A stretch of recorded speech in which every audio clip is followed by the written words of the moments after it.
নমস্কার, আমি সর্বভারতীয় সঙ্গীত ও সংস্কৃতি পরিষদের অনলাইন প্রতিযোগিতার আবৃত্তির খ বিভাগে অংশগ্রহণ করছি।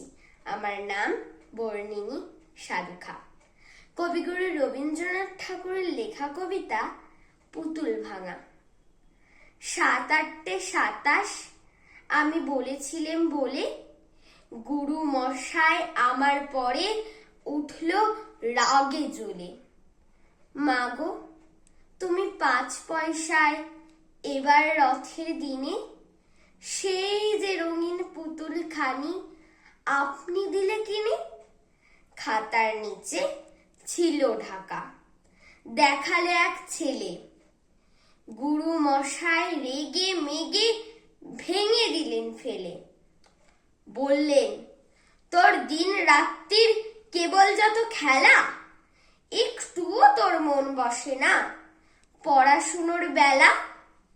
মাগো, আমি জানাই কাকে, ওর কি গুরু আছে?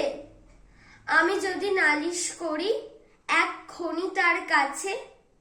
কোনো রকম খেলার পুতুল নেই কি মা ওর ঘরে?